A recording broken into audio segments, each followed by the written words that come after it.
Welcome to our continuing series, Evenings with Sraddhalu, with Surav asking some questions. Please feel free to write to me, narada12@gmail.com, with any questions, and I will see that Sraddhalu can address them. I thought to continue from the last question where we spoke about health and healing. And we looked at the key point that all illness is really some kind of disharmony. And the disharmony can be in the physical body, it can be internal to the body, it can be between body and environment, it can be in the vital body, it can be in the mental body, it can be even disharmony in relation from the personality to the psychic being, or it can be in relation to the spiritual consciousness. It can also be a disharmony between bodies, and this is an aspect which people don't always recognize. And I want to touch upon some of these ideas. We also saw last time that the key is ultimately faith, but in its deepest spiritual sense, as an experiential knowledge which the body has to have in order to be able to heal itself. If it remembers and knows what it's like to be well, it can bring forward that knowledge and bring back the harmony. And this can go very far. It can heal and even have miraculous interventions. A gradual healing is of course possible, but when there's a spiritual imprint which brings back the harmony, one can have miraculous overnight cures. And all of this was part of our discussion last time.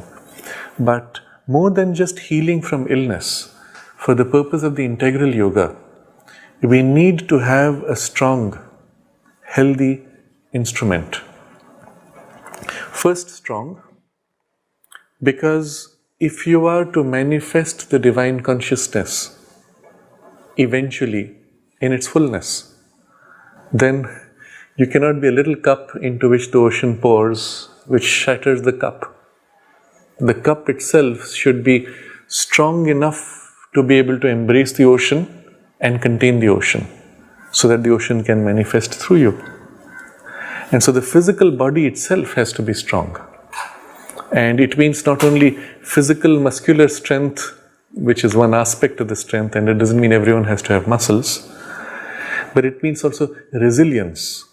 It means also immunity to falling ill. But most of all, it means that the nerves and the internal constitution of the body is strong enough that it can bear the intensity of the spiritual force. So this is something which I had alluded to last time when I spoke of disharmony with the spiritual, but I had not elaborated. It often happens, especially in the context of the yoga, that when there is a strong action of the spiritual force, the physical body can only contain so much. After that, it starts getting destabilized. It cannot hold. And so the spiritual force itself naturally restrains itself. But if we are to become effective instruments for the divine in its fullness, then we have to be able to bear and contain whatever intensity is needed to pour through us. And so it becomes a critical element of our spiritual life to make the body strong and resilient. Sri Aurobindo, in a very interesting conversation, I think it was with Doraiswami Iyer, but I may be wrong, but one of those very early disciples in the 30s, he points to the disciple, he points to his body and says that your nerves are still weak. You must make them strong. And then he says, my nerves also were weak and I made them strong by yoga. And then he explains the method is to bring peace into the nerves. And people think of it as more like a poetic imagery. It's not an imagery, it is a fact of experience that peace is experienced as a substance. It has a substantiality of it. It exists as a power of the self and can be experienced generally above you, and it must come down and settle into the body and settle into the nerves, into the very tissue and substance of the body, and to the extent that it can settle, it actually transmutes the working of the body. I'm not speaking of substance yet, but the working it transmutes. And very quickly, and as a result of this descent, your body can become extremely strong and resilient, starting with the nerves, which are the most receptive, the most conscious part, and then eventually through all the tissue of the body. And you may start with a weak body and grow to become a strong and resilient and healthy body. And this can be assisted by an external process, which from a purely yogic perspective will be to make the body conscious and more receptive. And for that you can use asanas, you can use aerobic type of exercises, you can even take exercises of the gym. It's not the exercise you do which matters, it's the way you do it which will matter.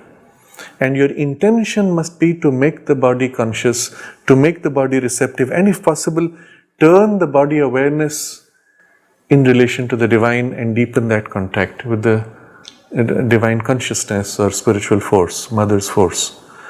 If you don't have that aspect, at least the intention to do that, to make the body conscious, and infuse in it with your mind and heart something of your aspiration to receive mother's force.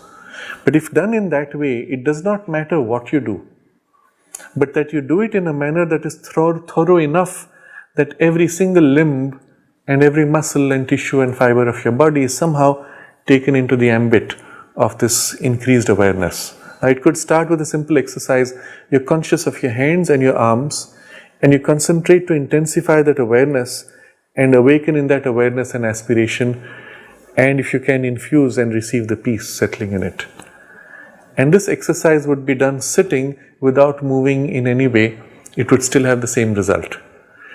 You could do it moving as a stretch while doing asanas, as you reach out to stretch your arms or bend in a particular way. For most people this is much easier because it immediately triggers sensations in parts of the muscles, and while the sensation is there, you can infuse this awareness or this aspiration or bring peace into that part and change that. Or some people find that too passive, too slow. They need to be doing something more active, so you go cycling, jogging or swimming. But there again, you have to consciously infuse. While swimming, of course, you can't infuse on a part, a limb, but you can work on the whole body. And afterwards you can sit and lie down and receive part by part in different parts of your body. There are many ways one could do. Mother even says you could do the simple exercise while climbing stairs. Instead of climbing mechanically with your mind wandering, you consciously climb and place each step consciously, feeling the muscles and awakening and intensifying the awareness, and you would have a benefit. It would be an exercise. So for the purpose of the integral yoga, whatever the particular form of exercise, if you can do it with this intention, you will be building a strong physical base. Second, you have to build a strong base of the vital body. And just as we have a physical body, the vital body is also a body, and it needs to be strengthened. And the best way, of course, is again infusing peace into it. But for the vital, that's not enough. That's the first step. It has to also widen. It has to become vast. The physical body can't widen, but its consciousness can widen. But the vital body can actually become larger as a result of this increased and widened awareness. And the similar thing for the mind.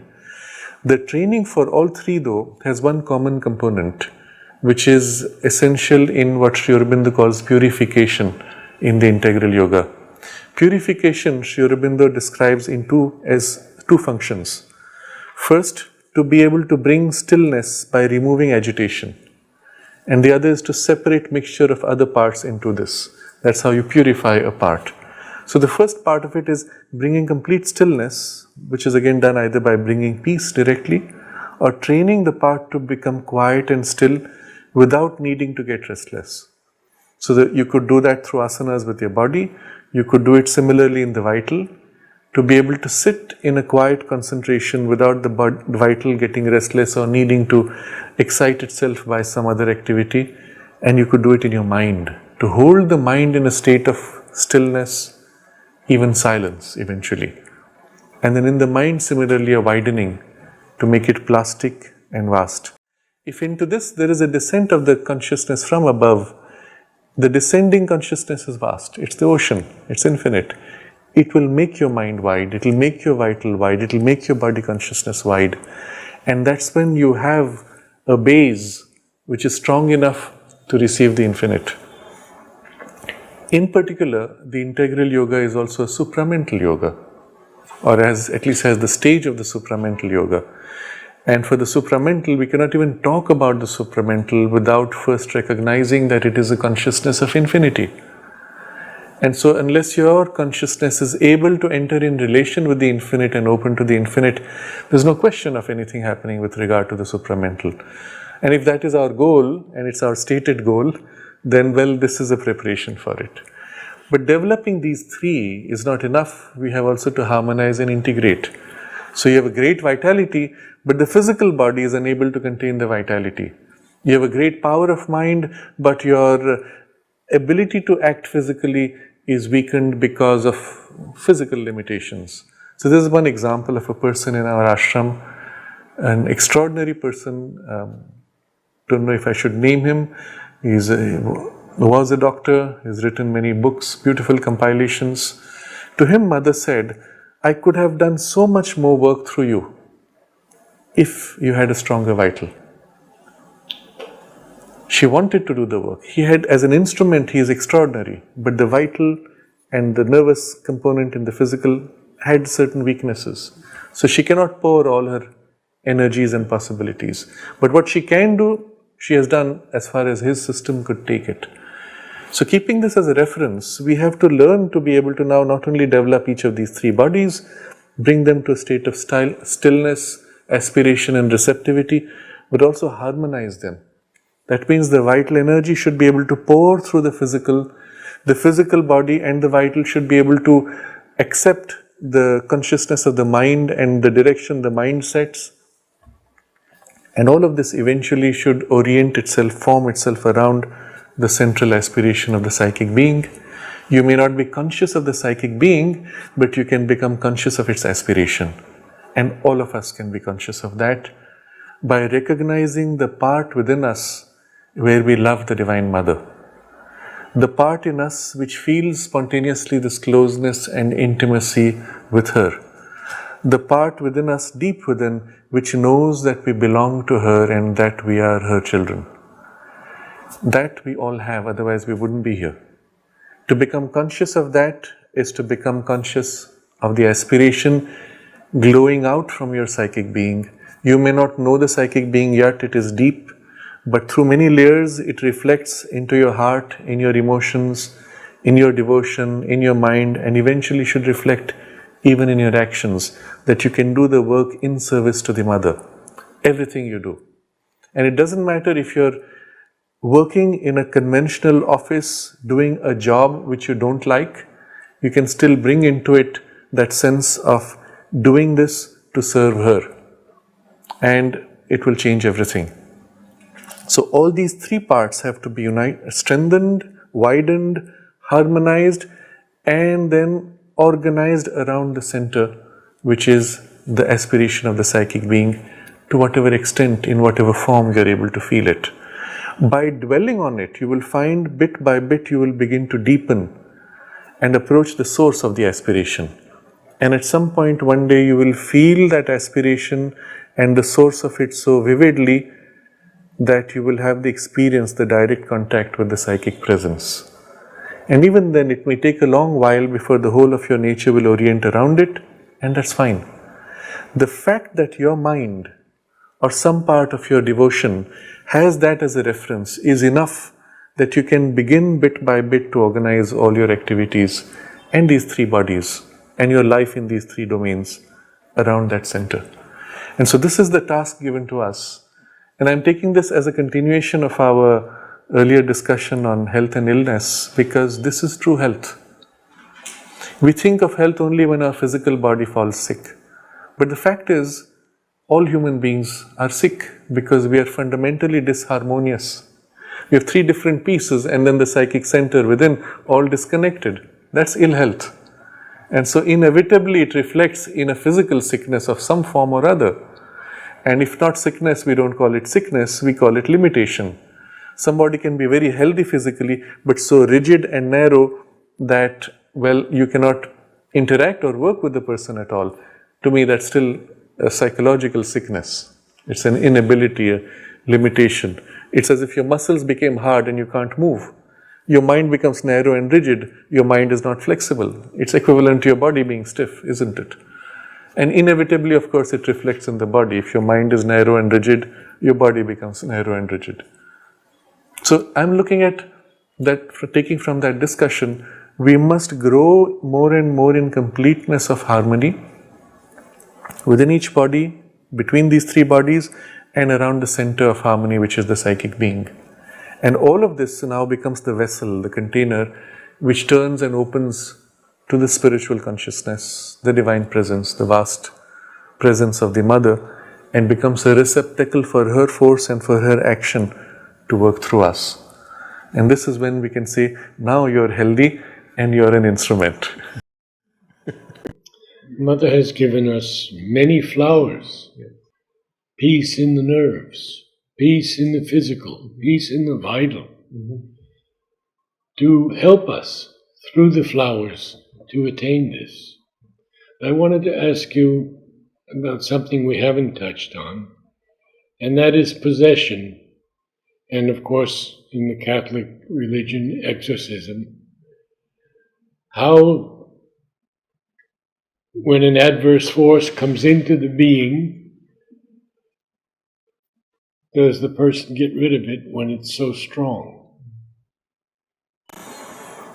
I will broaden the question to a more subtle form of possession of which we are not conscious at all. As we are this dysfunctional individual, profoundly sick in a certain way, although physically healthy, all kinds of influences act in us from outside, including not so good influences, even anti-divine forces. If they get a hole to poke through, well, they will poke their suggestion, their idea into you, and sometimes they seize you. And it's strange to see little children who are very nice, sometimes they get seized by the excitement of the moment and they start doing something which is perverse and they can't control themselves and push it through, and often leading to some harmful consequence. And I've seen that happen, I've experienced it in childhood. It's as if something, and you feel overwhelmed by anger, and then you wonder, where did this come from? And if you're sensitive, the child is surprised and next time stops it from happening. But all of us are vulnerable to these kinds of nudges, pushes, suggestions. You can see it happening in children. And if you're conscious, you can block it. If you're not conscious, or if you accept it and enjoy it, then you create a passage where now it starts working. That's your first step towards possession. What is meant by the word possession is that something other than your psychic being now begins to have an influence over you and begins to possess, control a part of you. It starts with that. It can start with a tiny part. So somebody gets upset and the high of the anger seizes him and he begins to enjoy it.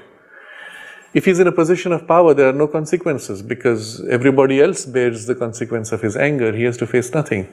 So now he begins to enjoy that, begins to trample on others, and very quickly, before he realizes it, he has become a bit of a tyrant. And you say the same fellow, before he came to the position of power, was such a nice and caring fellow. What happened to him? Power corrupted him. What was power that corrupted? It's not so much the power, but forces which entered and seized his enjoyment of power. Similarly, they say money corrupts. No, it's not money. It's your allowing yourself to be seized by the enjoyment of it that makes you vulnerable to another force. You can enjoy it. You can enjoy power. But when you allow yourself to be enjoyed by the power, then you have yielded to it. So, this is how it starts in small touches, except in a few rare cases where there's a defect in the system, and then you can have these occasional intrusions from other beings. But let's look at a normal case first, and then we will look at those extremes. By opening yourself to that and allowing that kind of thing to get in, a partial limited possession has taken place. And that is enough to begin to corrupt your life. And you may have a strong spiritual aspiration, but when it comes to that state or that activity or that situation, you find yourself pulled and behaving in an odd way. So the first requirement here is to be utterly sincere, which means integrated. So there's a problem with the word sincere. You should be sincere. I don't know what that means. Some other places it differently. To integrate all the parts of you, or another way she defines, is to put all of you in relation to your highest. So if any part is out of sync with your highest, or not part of the integration, that is insincerity. So this part which is now under the influence of another, or which enjoys that perverse form, well, that's your possession. If you're sincere, to some degree you will recognize, this is not acceptable, this is out of sync with my center or with my highest, and you will take steps to correct and prevent it from getting worse. If you don't, then bit by bit that begins to creep in. So that's why you will find in Sri Aurobindo's letters relating to things like people going mad or getting possessed and those extreme forms of psychiatric illness, he says always the root of it is in some form of ambition or desire, which is conflicting your center, which is conflicting with the psyche. Now in this context you'll understand how that makes sense.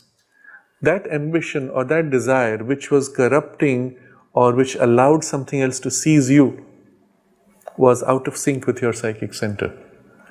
And that's where the possession begins. Once that becomes strong enough and the hold there is so strong that you cannot evict it anymore, it begins a collision. The psychic aspiration and this violence of the vital force, which will win in influencing the surface part of your personality. Finally, that's where the game is taking place. So you can say inside the psychic is awake, but externally it's covered up by this other influence. Even in young children? It's happening more and more. Yes. Especially because of, we have discussed earlier, corrupting influences of music and society. Some of them when they take to alcohol or drugs. It's a moment when they are utterly vulnerable. So when you're under influence of drugs, your vital being has been exposed to the vital world. And if you do not have a strong enough vital, these forces can say, here's a useful instrument, and they hook themselves into you. The experience and the image will be like a leech.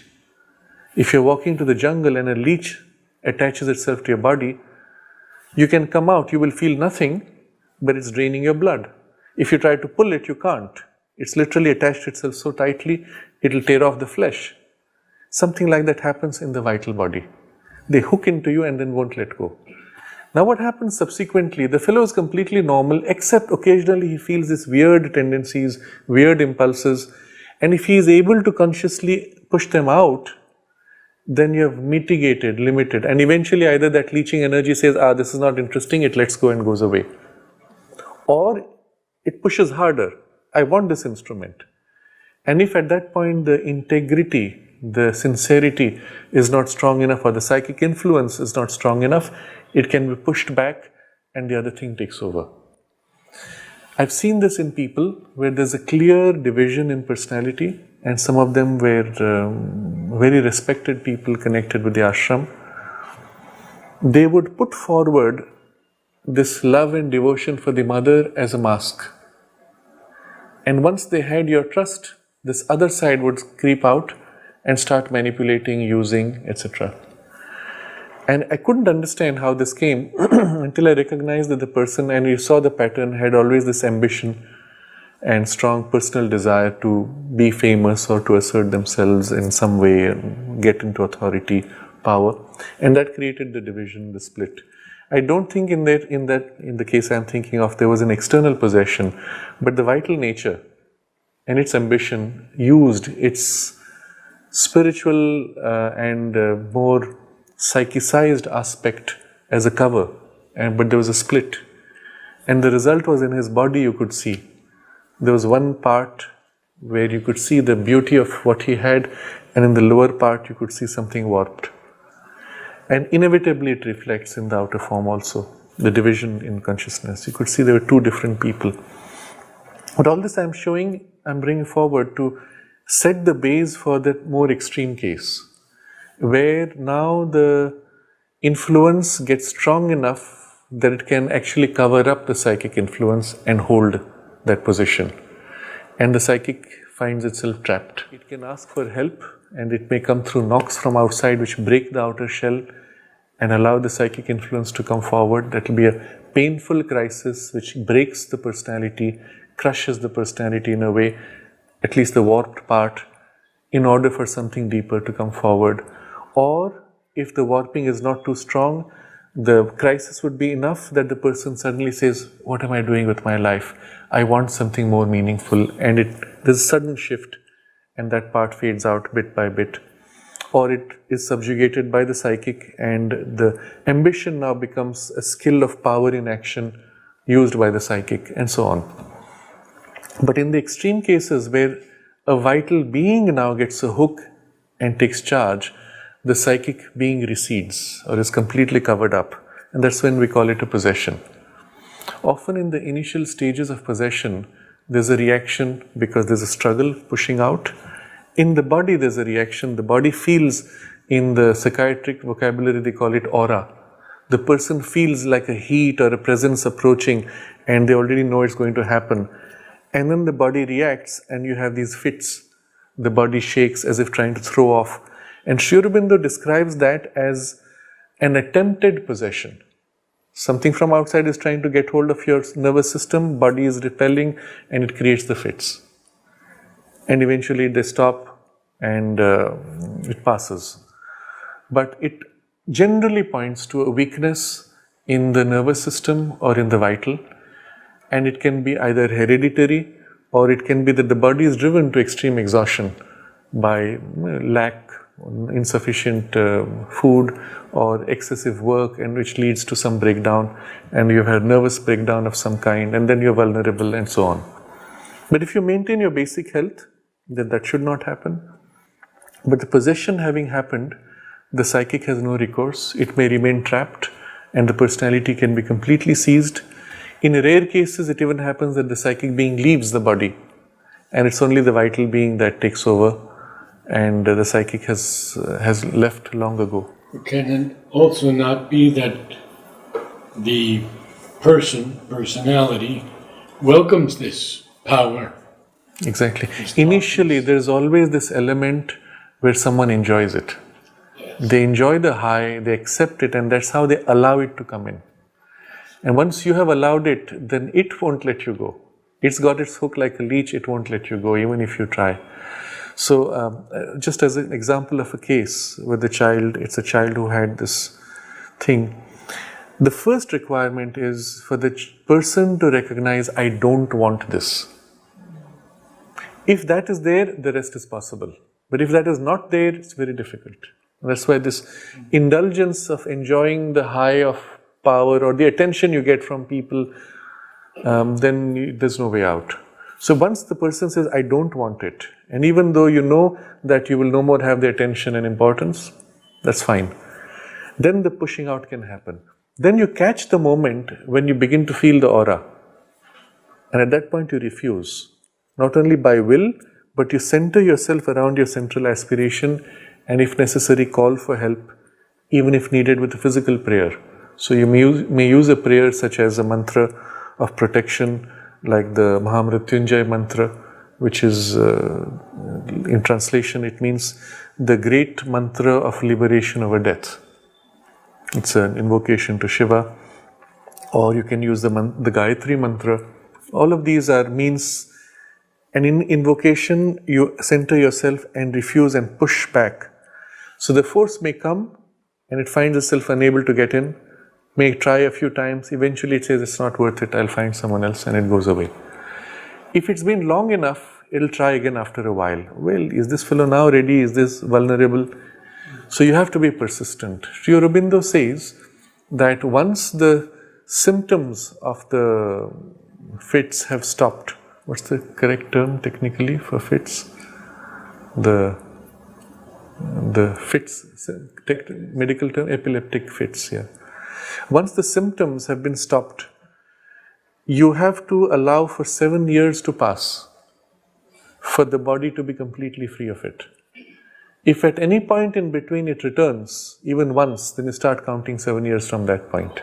Here he is actually aligning perfectly with the Ayurvedic tradition that says that any rhythm or habit in the physical consciousness is completely replaced every 7 years. Every atom and cell of the body is completely replaced. So anything which has been pushed out for 7 years is now effectively inaccessible to the body. But if at any point it is half gone out and it comes back, well, you start over again. But in this way, he says you can completely cure yourself of this possession, attempted or otherwise. In the extreme case of complete possession, one can do nothing except if there's a spiritual intervention, which is what you were pointing to. Yes. Many religious systems have mechanisms, rituals for expelling.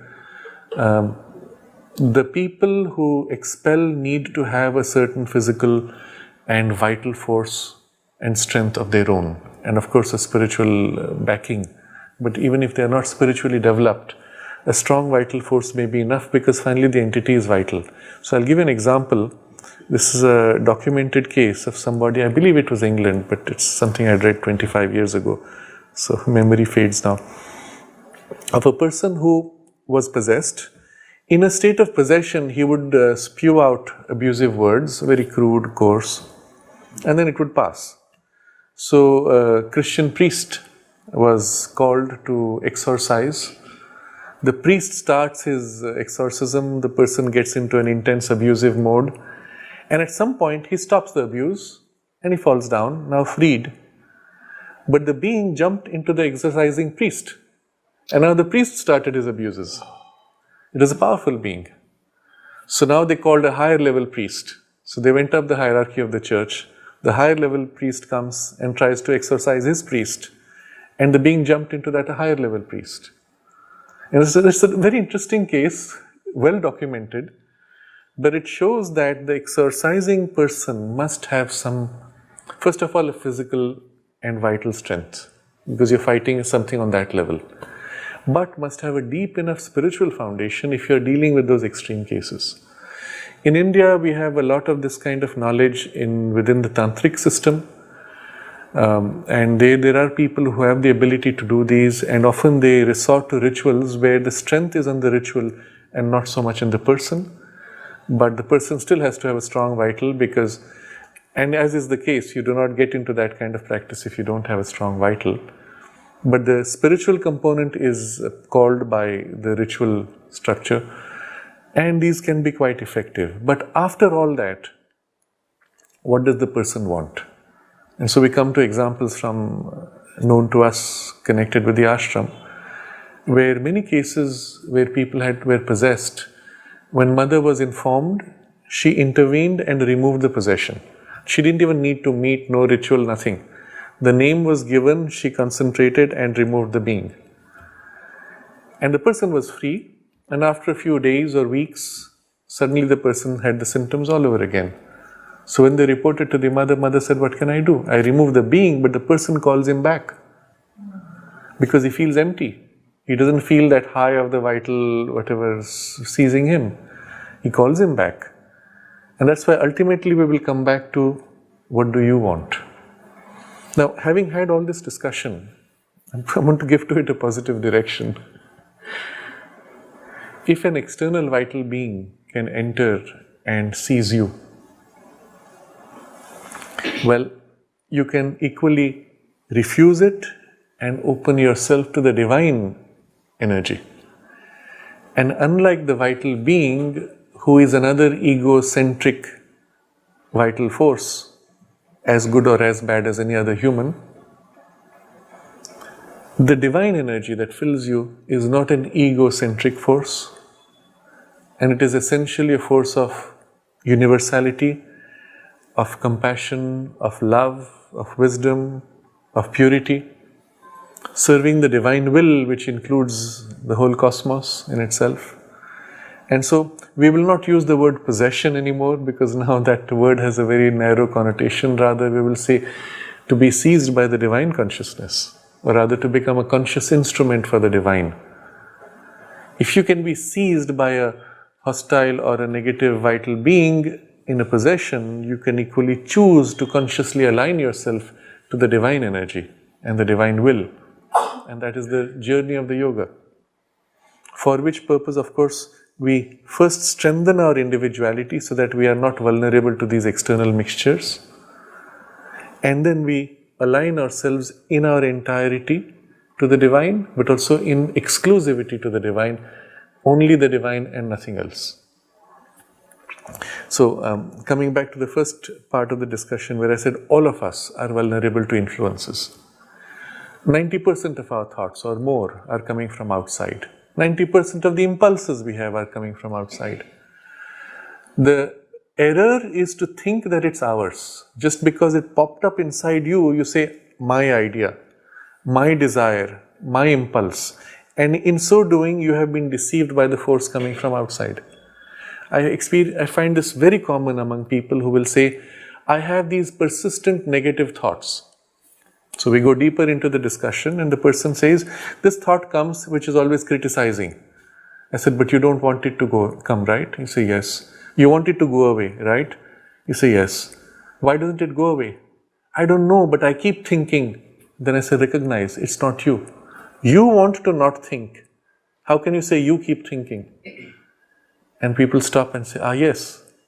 And then I say, recognize, you want to stop this thinking, but that wants to continue. That is not you. So the first step is recognize that the persistent negative thought pattern is not your thought. It's an outside thought coming in. Sometimes backed by mischievous beings, sometimes just a habitual formation, and sometimes they take pleasure in harassing you. I say, don't you feel harassed by these thoughts? Yes, I'm miserable. So many people I've met who have this problem. But then at least recognize it's not yours, and that being has great joy in harassing you, in making you miserable. And once they accept that, the next step is separating. This is not me. What do you do if a dog pokes his head inside the window and keeps barking at you 24 hours? Well, you close the window. You do that to this thought formation. And the error, of course, people make is to push it, and stops here. You have to push it out of your circumconscient, your entire aura space, your personal space. Literally throw it out far away. If you like, you visualize it as something pushed out until it goes into the sea. You know, the sea is like infinity. Dissolve it into the sea, throw it out. And you'll feel relief immediately when you do this. You don't just push it out, you take it all the way out and dissolve. Mother gives another form of dealing with this, a persistent thought. She said, you write it out. So what you do is now this energy is fixed to a physical paper, and then with a very clear intention, you tear it up or burn it. So what you've done is by linking it, you've broken it and dissolved its force and formation. It's actually a form of ritual magic. But you see the principle behind is really one of your will, but using a physical representation. But so first you dissociate, refuse to identify it or accept it as yours. There already half the battle is won. After that, it's a question of expelling it and breaking the habit. But the mistake people make is to accept it as my thought, my will, my impulse, my desire. How often have you paused to think, is it really my desire? And people say, I'm struggling with my desire for X. But what do you want? I want this, I don't want that. Then the desire is not yours. So recognizing which is you, placing that at the center, and these peripheral pulls and pushes are from outside. And you, rather than fighting it as yours and having two parts of you fighting each other, you push it out, refuse it. Refuse to accept it as yours. And the whole play changes. So, in the first step, recognize 90% plus of your thoughts and impulses and desires are from outside. They come into you by habit.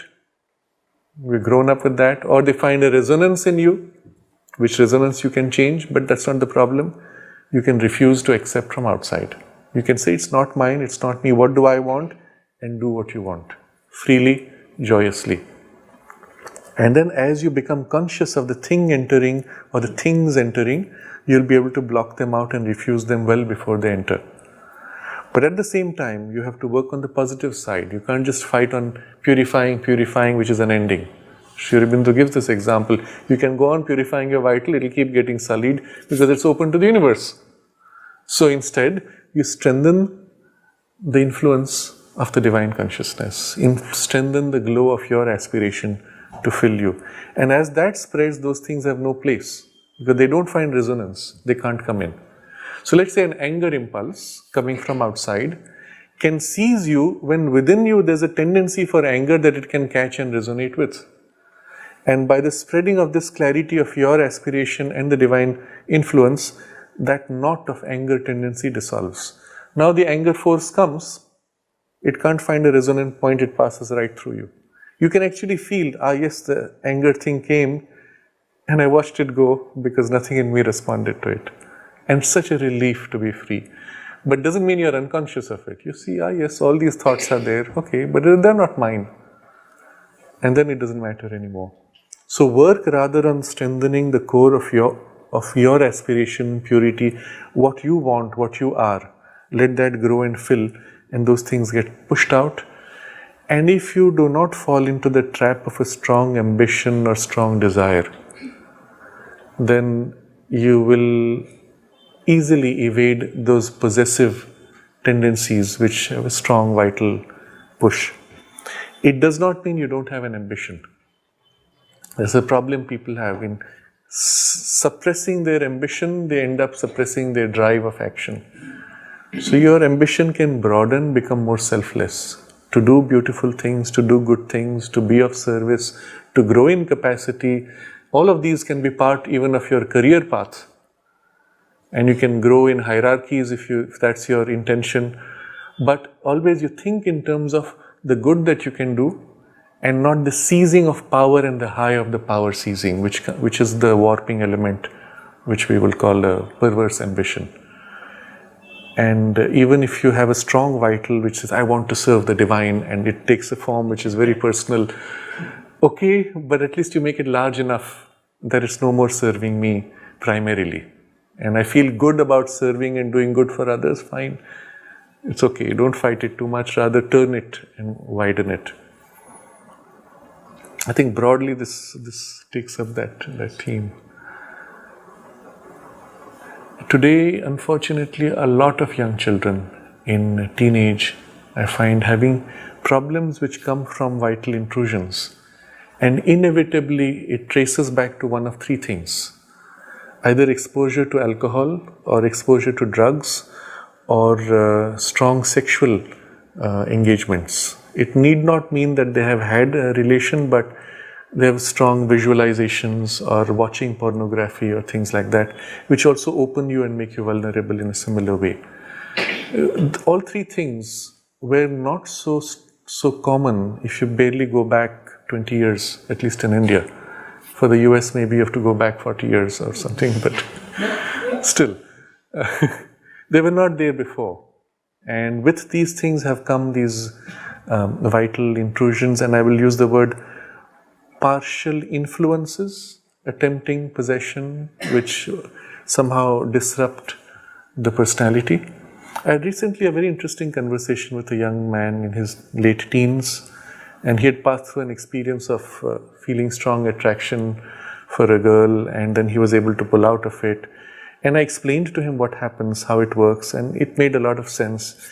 And then after a few months when I met him again, he said, I find many of my friends getting into that sort of thing, but I decided when I felt it was wrong. I felt it was premature. I felt I needed to wait. I said, perfect. And that was the psychic intimation, giving him the right suggestion. And I explained to him, I said, your system is in formation of individuality. And when the vital individuality and mental individuality are still not complete, it's easy to feel these pulls and attractions.